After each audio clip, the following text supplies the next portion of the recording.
Hello, dear students. Welcome to all of you on our online educational platform सफलता digital. हाँ प्यारे बच्चों, आप सभी का स्वागत है आपके और हमारे ऑनलाइन एजुकेशन प्लेटफॉर्म सफलता डिजिटल पर। तो देखिए, अब हम पढ़ेंगे कक्षा 10 की गणित। और गणित में सबसे पहले हम फर्स्ट चैप्टर पढ़ेंगे रियल नंबर यानी वास्तविक संख्याएं। तो देखिए, वास्तविक संख्याओं में हम कुछ संख्याओं के बारे में चर्चा कर लेते हैं। तो देखिए, संख्याएं कितनी प्रकार की होती है, क्या क्या होती है, उनके बारे में हम चर्चा करेंगे, उनके बारे में बात करेंगे। तो देखिए, ये है संख्याएं हमारे पास। सबसे पहले है प्राकृत संख्याएं। प्राकृत संख्याओं में देखिए, प्राकृत संख्याएं क्या होती है? प्राकृत संख्याएं 1 से लेकर और अनंत तक की जितनी भी संख्याएं होती है वो सभी प्राकृत संख्याएं होती है। ये इधर देखो, ये है प्राकृत संख्याएं। और 1 से लेकर ये जितनी भी संख्याएं हैं 1 से और इनफाइनाइट तक 1 2 3 4 और डेस इनफाइनाइट, ये सभी संख्याएं क्या है? प्राकृत संख्याएं हैं। यानी कि 1 से लेकर इनफाइनाइट तक की सभी संख्याएं क्या कहलाती है? प्राकृत संख्याएं। 1 से शुरू होती है और इनफाइनाइट तक जाती है। और सबसे छोटी जो प्राकृत संख्या होती है वो 1 होती है। इसके बाद में हमारे पास पूर्ण संख्याएं। और पूर्ण संख्याएं क्या होती है? देखिए, पूर्ण संख्याएं 0 से स्टार्ट होती है और इनफाइनाइट तक जाती है। यानी 0 से इनफाइनाइट तक के बीच की सभी संख्याएं क्या कहलाती है? पूर्ण संख्याएं। इन संख्याओं में दोनों में प्राकृत संख्याएं और पूर्ण संख्याओं में जो दशमलव वाली संख्याएं वो नहीं आती है। सिर्फ पूर्ण नंबर जो होता है वही आता है। और सबसे छोटी पूर्ण संख्या क्या होती है? 0 होती है। तो देखिए, इसके बाद में है पूर्णांक संख्याएं। और पूर्णांक संख्याएं जो होती है वो होती है माइनस इनफाइनाइट से और प्लस इनफाइनाइट तक की जितनी भी संख्याएं हैं वो सभी क्या है? पूर्णांक संख्याएं हैं। ये पूर्णांक संख्याएं हैं। अब देखिए, 0 से इधर की जितनी भी संख्याएं हैं वो सभी कैसी है? ऋणात्मक पूर्णांक संख्याएं। यानी 0 से लेफ्ट साइड की जितनी भी संख्याएं हैं वो सब क्या है? ऋणात्मक पूर्णांक संख्याएं। और 0 से राइट साइड जितनी भी संख्याएं हैं वो क्या है? धनात्मक संख्याएं। तो ये सभी, ये इधर वाली पॉजिटिव यानी धनात्मक संख्याएं और ये लेफ्ट साइड वाली नेगेटिव ऋणात्मक संख्याएं। तो ऋणात्मक पूर्णांक संख्याएं और धनात्मक पूर्णांक संख्याएं, ये है 0 के लेफ्ट साइड ऋणात्मक पूर्णांक संख्याएं और 0 के राइट साइड में धनात्मक पूर्णांक संख्याएं। अब इनमें भी 2 प्रकार की संख्याएं हमें और मिलती है। किस प्रकार की? एक तो समधनात्मक पूर्णांक संख्याएं और विषम धनात्मक पूर्णांक संख्याएं। इनमें जैसे धनात्मक की तरफ अपन जाएंगे तो धनात्मक में 2 प्रकार की संख्याएं आएंगी। एक तो विषम संख्याएं और एक सम संख्याएं। तो जो विषम संख्याएं होगी वो तो विषम धनात्मक पूर्णांक होगी और जो सम संख्याएं होगी वो सम धनात्मक पूर्णांक होगी। इसी प्रकार इधर भी लेफ्ट साइड जाएंगे, नेगेटिव आएगा, इधर नेगेटिव संख्याएं आएगी, ऋणात्मक पूर्णांक आएंगे। तो जितने भी विषम संख्याएं होगी वो विषम ऋणात्मक पूर्णांक संख्याएं और जितनी भी सम संख्याएं होगी वो सम ऋणात्मक पूर्णांक संख्याएं होगी। तो देखिए, इसके बाद में हम बात करते हैं परिमेय संख्याओं की। और परिमेय संख्याओं में क्या होता है? देखिए, परिमेय संख्याएं ऐसी संख्याएं जिन्हें हम भिन्न के रूप में लिख सकते हैं या फिर P/Q के रूप में जिसको लिखा जा सकता है उसे क्या कहते हैं? परिमेय संख्याएं कहते हैं। तो जैसे परिमेय संख्याओं का एग्जांपल है हमारे पास 1/2, 2/5, 3/5, 7/8। ये सभी संख्याएं जो कि भिन्न के रूप में है वो क्या कहलाती है? परिमेय संख्याएं। और जितनी भी पूर्णांक संख्याएं हैं वो सभी क्या होती है? परिमेय संख्याएं। लेकिन सभी परिमेय संख्याएं पूर्णांक संख्याएं नहीं होती है, क्योंकि पूर्णांक संख्याओं में दशमलव वाली संख्याएं शामिल नहीं की जाती। जबकि परिमेय संख्याओं में जितनी भी दशमलव वाली संख्याएं हैं वो सभी परिमेय संख्याओं में आती है, सिर्फ अपरिमेय संख्याओं को छोड़कर। तो अपरिमेय संख्याएं क्या होती है? देखिए, अपरिमेय संख्याएं जिसका दशमलव प्रसार क्या हो, अशांत और अनावर्ती हो, यानी कि जिसमें अंकों की पुनरावृत्ति नहीं हो, ऐसी संख्याएं क्या कहलाती है? अपरिमेय संख्याएं कहलाती है। इसके बाद अपरिमेय संख्याएं उन्हें भी कहते हैं जिसमें रूढ़ में हमारे पास यदि अभाज्य संख्या आ जाती है तो वो भी क्या कहलाती है? अपरिमेय संख्याएं कहलाती है। जैसे कि एग्जांपल रूढ़ 2, रूढ़ 3, रूढ़ 5, ये सभी संख्याएं क्या है? अपरिमेय संख्याएं हैं। तो अपरिमेय संख्याएं समझ में आई है बच्चों आपको? अपरिमेय संख्याएं ऐसी संख्याएं जिन्हें हम क्या कर सकते हैं? जिन्हें हम जिसका दशमलव प्रसार क्या हो, अशांत व अनावर्ती हो, या फिर रूढ़ में अभाज्य संख्या आ जाए, तो वो सभी संख्याएं क्या कहलाती है? अपरिमेय संख्याएं कहलाती है। उसके बाद में है वास्तविक संख्याएं। वास्तविक संख्याएं ये परिमेय और अपरिमेय दोनों का क्या होता है? सम होता है, यानी कि जितनी भी परिमेय संख्याएं वो भी क्या होती है? वास्तविक संख्याएं होती है, और जितनी भी अपरिमेय संख्याएं हैं वो भी वास्तविक संख्याएं होती है। तो ये हमने बात कर ली है वास्तविक संख्याओं की। अब हम बात कर लेते हैं अभाज्य संख्याओं। अभाज्य संख्या यानी प्राइम नंबर, और अभाज्य संख्या अभाज्य संख्याएं। अभाज्य संख्याएं क्या होती है? देखिए, ऐसी संख्याएं जिसमें केवल और केवल उसी संख्या का भाग जाता हो, उसे क्या कहते हैं? अभाज्य संख्याएं कहते हैं। एक का भाग तो सभी में जाता है, लेकिन ऐसी संख्याएं जिसमें केवल और केवल उसी संख्या का पूरी बार यानी कि रिमाइंडर शेषफल 0 बचना चाहिए, तो ऐसी संख्याएं क्या कहलाती है? अभाज्य संख्याएं कहलाती है। या फिर ऐसे भी कह सकते हैं कि ऐसी संख्याएं जिसका केवल 2 फैक्टर हो, 2 से ज्यादा फैक्टर नहीं हो, एक तो 1 और एक वो स्वयं संख्या, तो 2 फैक्टर हो, उसे क्या कहते हैं? अभाज्य संख्याएं कहते हैं। जैसे कि एग्जांपल 2, 3, 5, 7, 11, 13, 17, 19, आगे भी हो सकती है अभाज्य संख्या। तो देखिए, ऐसी संख्याएं जिसमें केवल और केवल स्वयं का ही भाग जाता हो, उसे क्या कहते हैं? अभाज्य संख्या। जैसे 2 में 2 का ही भाग जाता है, 1 का तो सभी संख्याओं में जाता है, 1 से कोई मतलब नहीं है, लेकिन 2 में 2 का ही भाग जाता है और 1 के अलावा और किसी संख्या का भाग नहीं जाता है, तो उसे क्या कहते हैं? अभाज्य संख्याएं कहते हैं। फिर 3 है, 3 में भी 3 का ही भाग जाता है, इसके अलावा और किसी संख्या का भाग नहीं जाता है। 5 में भी 5 का ही भाग जाता है, इसके अलावा और किसी संख्या का भाग नहीं जाता है। 7 में भी 7 का ही भाग जाता है और किसी संख्या का भाग नहीं जाता है। 11 में भी 11 का ही भाग जाता है और किसी संख्या का भाग नहीं जाता है। तो ये सभी संख्याएं कैसी संख्याएं? अपरिमेय संख्याएं। देखिए, ऐसी संख्याएं जिनका केवल और केवल 2 फैक्टर हो, उसे भी क्या कहते हैं? अभाज्य संख्या। जैसे 2 है तो 2 का केवल 2 ही फैक्टर है, 1 और 2, इसके अलावा इसका कोई फैक्टर नहीं है। इसके बाद में 3 का भी 2 ही फैक्टर है, 1 और 3, 5 का भी 2 ही फैक्टर है, 1 और 5। तो ये सभी संख्याएं क्या है? अभाज्य संख्या है। और सबसे छोटी अभाज्य संख्या क्या है? 2 है। इसके बाद में हम बात करेंगे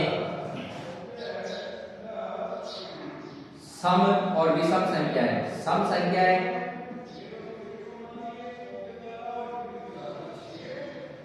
ऐसी संख्याएं जो 2 से पूर्णतः विभाजित हो, उसे क्या कहते हैं? सम संख्याएं। या फिर जिसके इकाई का अंक 0, 2, 4, 6 और 8 हो, उसे भी क्या कहते हैं? सम संख्याएं कहते हैं। जैसे एग्जांपल 10, 12 या 2 से ले लो, 2, 4, 6, 8, 10 आगे। ये सभी संख्याएं क्या कहलाती है? सम संख्याएं। इसके बाद है विषम संख्याएं। विषम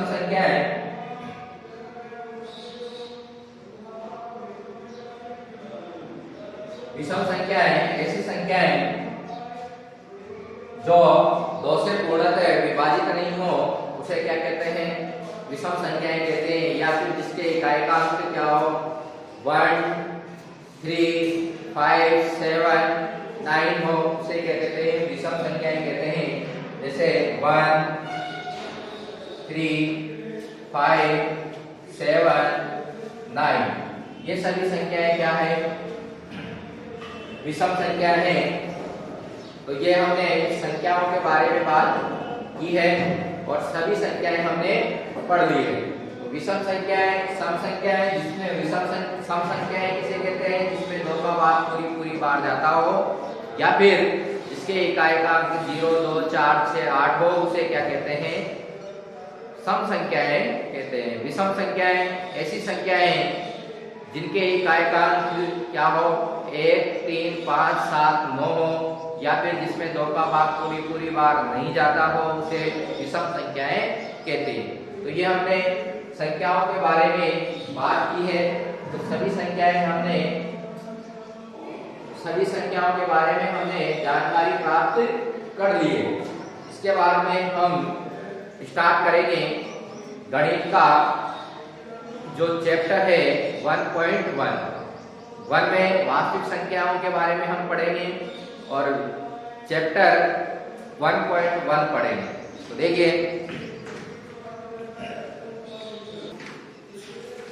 देखिए हम पढ़ेंगे 1.1।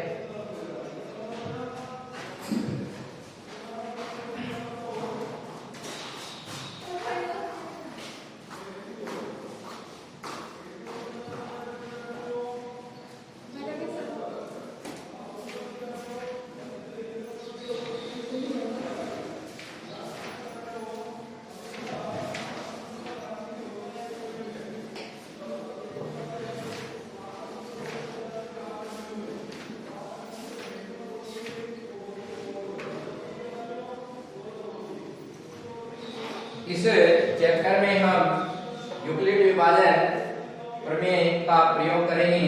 तो यूक्लिड विभाजन प्रमेय का देखिए 1.1 में 1.1 निम्नलिखित संख्याओं का एचसीएफ ज्ञात करने के लिए यूक्लिड विभाजन एल्गोरिथम का प्रयोग कीजिए। तो देखिए फर्स्ट क्वेश्चन है 135 और 225। इसमें क्या करेंगे हम? यूक्लिड विभाजन प्रमेय का प्रयोग करते हैं। और यूक्लिड विभाजन प्रमेय का क्या होती है? भाज्य बराबर भाजक इंटू भाग पर प्लस शेष पर। यह है यूक्लिड विभाजन प्रमेय का।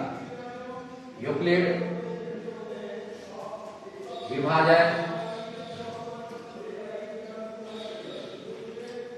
प्रमेय का इसमें भाज्य बराबर भाजक इंटू भाग पर प्लस शेष पर। यानी कि भाज्य जो होता है वो भाजक इंटू भागफल का गुणनफल और शेषफल के योग के बराबर होता है। इसको a बराबर b³ प्लस RB लिख सकते हैं। तो ये है यूक्लिड विभाजन प्रमेय का। अब हम बात करेंगे इस क्वेश्चन की। इसमें हमें क्या निकालना है? एचसीएफ निकालना है। तो एचसीएफ निकालना है किस विधि से? यूक्लिड विभाजन एल्गोरिथम। यूक्लिड विभाजन प्रमेय का और एल्गोरिथम एक ही है।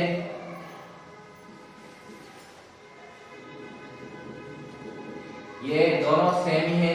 यूक्लिड विभाजन प्रमेय का को यूक्लिड विभाजन एल्गोरिथम कहो या प्रमेय का कहो, एक ही है। तो देखिए हम कैसे इसको सॉल्व करेंगे। दोस्त इसमें जो बड़ी संख्या है उसमें छोटी संख्या का क्या देते हैं? भाग देते हैं। यानी कि 225 में भाग लेंगे किसका 135 का, और 135 का 225 में भाग दिया हमने, देखिए कितनी बार जाएगा 135 का 225 में भाग, ये जाएगा हमारे पास एक बार भाग जाएगा इसमें। तो देखिए 135 5 में से 5 घटाएंगे 0, और एक इधर से लिया 12, 12 में से 13 3 घटाएंगे 9, यानी कि हमारे पास शेषफल में क्या आएगा 90। अब देखिए इसको लिखेंगे कैसे, यूक्लिड विभाजन प्रमेय एल्गोरिथम के रूप में लिखेंगे हम। तो यूक्लिड विभाजन एल्गोरिथम के रूप में इसको जमाएंगे, यूक्लिड विभाजन एल्गोरिथम से, यूक्लिड विभाजन एल्गोरिथम से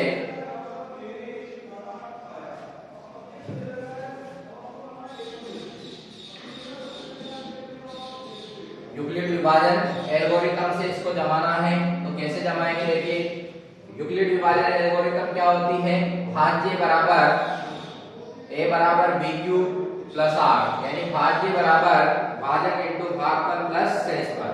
तो इसके अकॉर्डिंग इसको जमाएंगे। तो हमारे पास भाज्य क्या है 225 बराबर भाजक क्या है 135 इंटू भागफल 1 और शेषफल 90। तो यह हमने किस रूप में जमा लिया, यूक्लिड विभाजन एल्गोरिथम के रूप में। फिर क्या करेंगे, इस 90 का जो शेषफल आता है उसका भाग किस में देंगे, भाजक में देंगे, यानी 135 में देंगे। 90 का भाग 135 में कितनी बार जाएगा, 90 का भाग 135 में एक बार जाएगा। क्या बचेगा, 5 में से 0 घटाएंगे 5, 13 में से 9 घटाएंगे 4, 45। इसको भी हम स्टेप 2 में, ये है स्टेप 1 और ये है स्टेप 2, इसको भी हम यूक्लिड विभाजन एल्गोरिथम के रूप में जमा लेंगे। तो यूक्लिड विभाजन भाज्य 135 भाजक 90 भागफल 1 प्लस शेषफल 45। तो ये हमारा यूक्लिड विभाजन एल्गोरिथम से एचसीएफ ज्ञात करने का फॉर्मूला है। आगे भी फिर ऐसे ही करते रहेंगे, और ऐसे जब तक करते रहेंगे जब तक कि हमारे पास शेषफल क्या नहीं आ जाता, 0 नहीं आ जाता।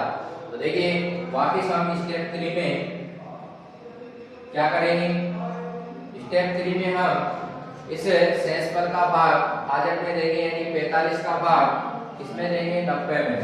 तो ये 45 और इसका भाग 90 में, 45 दूनी 90, क्या बचा 0।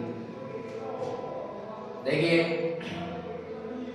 इसको वापस यूक्लिड विभाजन के रूप में जमा लेंगे। 90 बराबर 45 इंटू 2 प्लस 0। तो हमारे पास क्या आ गया, शेषफल 0 आ गया। किसका भाग देने पर 0 आया, 45 का भाग देने पर शेषफल 0 आया, और जिसका भाग देने पर शेषफल 0 आता है वही क्या होता है, एचसीएफ होता है। तो हमारे पास एचसीएफ क्या हुआ 45, एचसीएफ बराबर 45।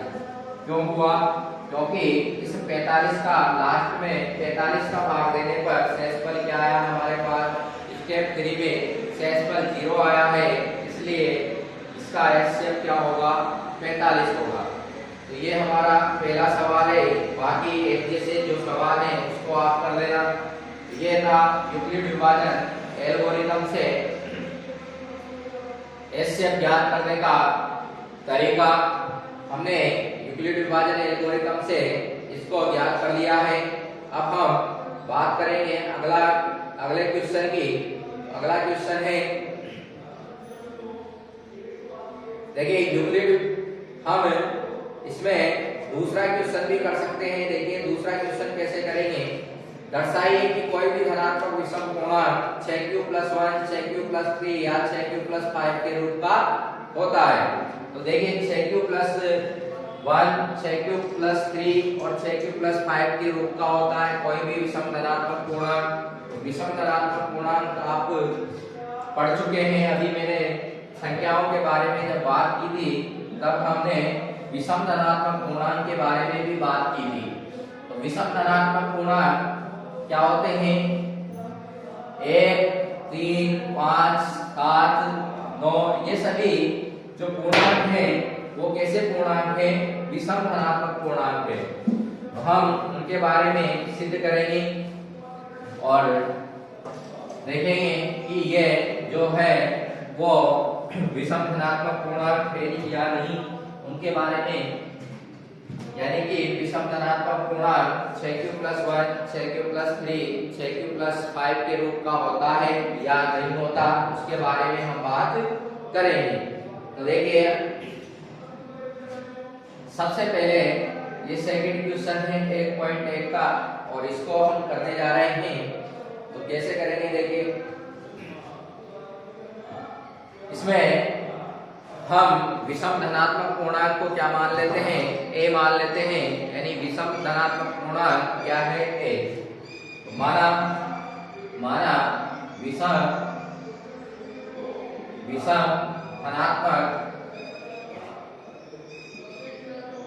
माना विषम धनात्मक पूर्णांक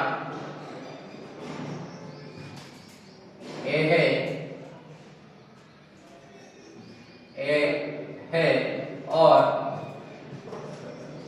और b बराबर 6 है।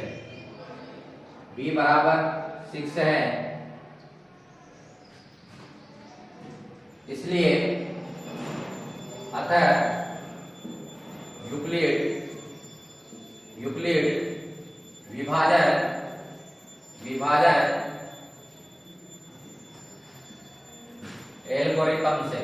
यूक्लिड विभाजन एल्गोरिथम से क्या लिख सकते हैं हम? यूक्लिड विभाजन एल्गोरिथम से a बराबर bq प्लस r होती है यूक्लिड विभाजन प्रमेय का। a बराबर bq प्लस r। तो b के स्थान पर b को हमने 6 मान लिया, तो 6q प्लस r। अब देखिए यहाँ पर जब हमारे पास b 6 है तो r की वैल्यू क्या क्या आएगी? जब हम किसी भी संख्या में 6 का भाग देंगे तो हमारे पास शेषफल हमेशा 6 से कम ही आएगा। तो जब भी हम किसी भी संख्या में किसी भी संख्या का भाग देते हैं तो शेषफल हमेशा जिसका भाग देते हैं उससे हमेशा छोटा आता है।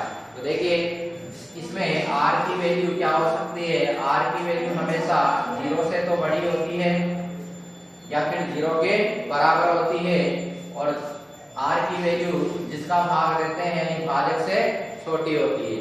तो जो r की वैल्यू होगी यानी शेषफल होगा वो क्या होगा? 0 से बड़ा होगा या फिर 6 से छोटा होगा या 0 के बराबर होगा। तो देखिए इसमें a बराबर क्या क्या आ सकता है हमारे पास? यानी कि जो r होगा वो क्या होगा? r बराबर 0, 1, 2, 3, 4, 5 इनमें से कुछ होगा। तो a बराबर 6q प्लस 0 हो सकता है। a बराबर 6q प्लस 1 हो सकता है। a बराबर 6q प्लस 2 हो सकता है। a बराबर 6q प्लस 3 हो सकता है। a बराबर 6q प्लस 4 हो सकता है और a बराबर 6q प्लस 5 हो सकता है। अब देखिए इन तीनों में ये तीनों तो इनमें जितनी भी संख्याएं हैं 2 से विभाजित है और 2 से विभाजित है इसका मतलब इनका 2 एक गुणनखंड है और ये 2 से विभाजित है इसका मतलब ये जो धनात्मक पूर्णांक संख्या है, ये जो हमने विषम धनात्मक पूर्णांक संख्याएं मानी, ये विषम धनात्मक पूर्णांक नहीं होकर कैसी संख्या है? सम धनात्मक पूर्णांक संख्या है। अतः जो विषम धनात्मक पूर्णांक होगा वो इस रूप का नहीं होके इस रूप का होगा, इस रूप का। क्यों होगा? क्योंकि ये 2 से विभाजित नहीं है। तो देखिए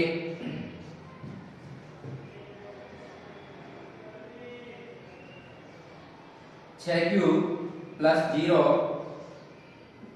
6q प्लस 2 और 6q प्लस 4, 6q प्लस 4 संख्याएं 2 से विभाज्य है, 2 से विभाज्य है, इसलिए यह विषम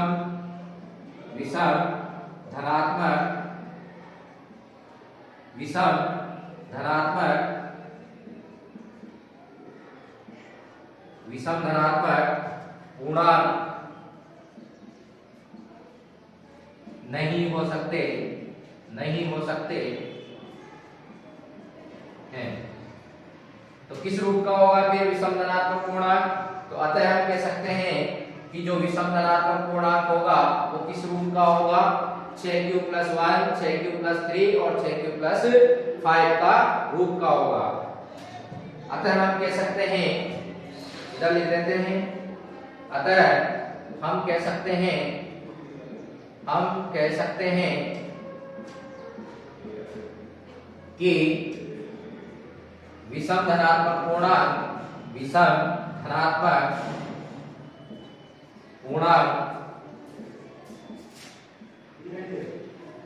6q + 1, 6q + 3 और 6q + 5 के रूप का होता है।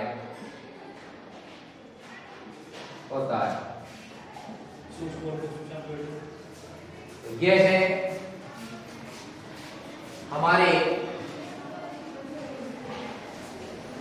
हमारा 1.1 का दूसरा क्वेश्चन, जिसको हमने कर लिया है। हमने इसको सिद्ध कर दिया है। यह है यानी कि कोई भी जो विषम धनात्मक पूर्णांक संख्याएं होती है उनको हम 6q + 1, 6q + 3 और 6q + 5 के रूप में हम लिख सकते हैं। इसके बाद में देखिए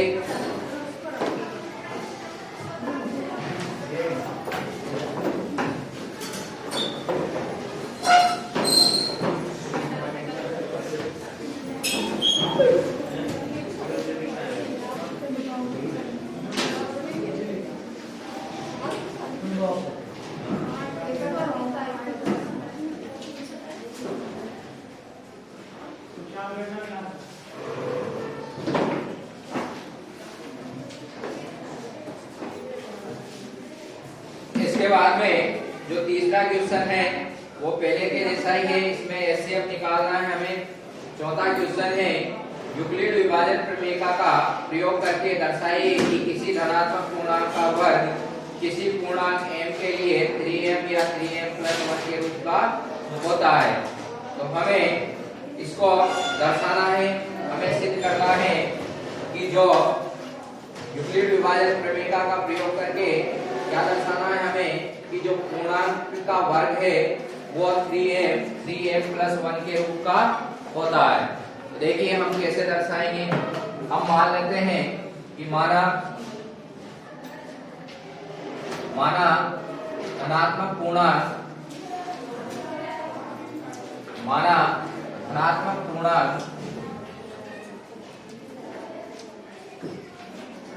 a है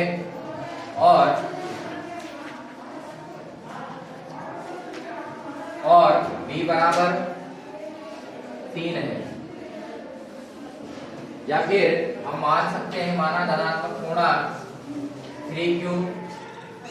3q + 1 और 3q + 2 के रूप का होता है। हम क्या मान सकते हैं कि माना जो धनात्मक पूर्णांक है वो 3q + 1 और 3q + 2 के रूप का होता है। तो देखिए a बराबर, इसका वर्ग करेंगे हम, a बराबर 3q, फिर उसके बाद में धनात्मक पूर्णांक का वर्ग करेंगे तो a² बराबर 3 का स्क्वायर 3q का स्क्वायर, a² बराबर 3 का स्क्वायर 9 और q का स्क्वायर q²। a बराबर हमने जो धनात्मक पूर्णांक है उसको हमने 3q माना था और उसका हमने क्या कर दिया, वर्ग कर दिया। तो a बराबर 3q और इसका वर्ग करेंगे तो a स्क्वायर बराबर 3q स्क्वायर और 3 का वर्ग 9 और q का स्क्वायर q स्क्वायर। इसके बाद में क्या करेंगे, a स्क्वायर बराबर इसे 9 के टुकड़े करके ऐसे लिख देंगे 3 इंटू 3q स्क्वायर और यहाँ पर हम 3q स्क्वायर को क्या मान लेंगे, m माना 3q स्क्वायर बराबर m। तो हम क्या कह सकते हैं, इसके स्थान पर हम क्या रख देंगे m, a स्क्वायर बराबर 3m। तो हम कह सकते हैं कि जो धनात्मक पूर्णांक का वर्ग है वो 3m के रूप का होता है। इसी प्रकार हम नेक्स्ट इसी का सिद्ध कर सकते हैं कि 3m प्लस 1 के रूप का होता है या नहीं होता है। तो उसके लिए हम क्या कर सकते हैं, 3q प्लस 1 ले सकते हैं और 3q प्लस 1 लेंगे। देखिए हम इसको सिद्ध करने के लिए 3q प्लस 1 लेंगे। a बराबर हम क्या मान लेंगे, a बराबर 3q प्लस 1 और इसका क्या करेंगे, वर्ग करेंगे।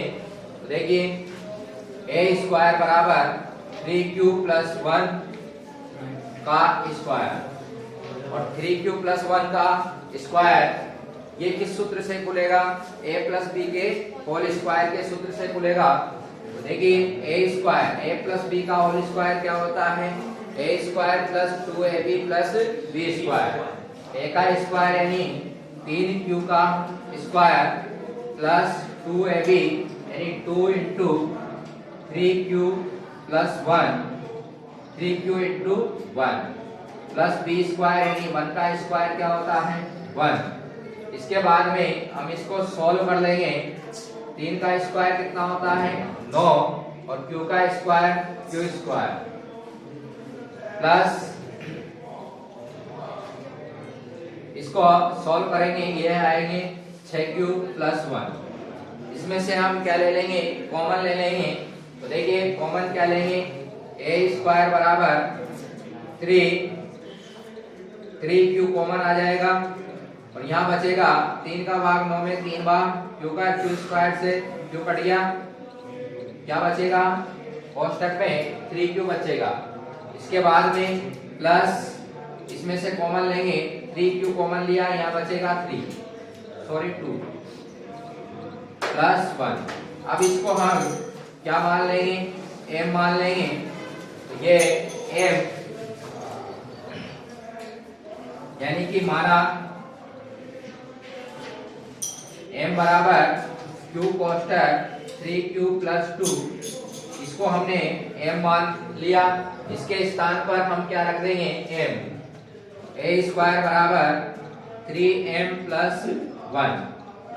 हम क्या कह सकते हैं, ये हमने सिद्ध कर दिया है कि a स्क्वायर 3m और a स्क्वायर 3m प्लस 1।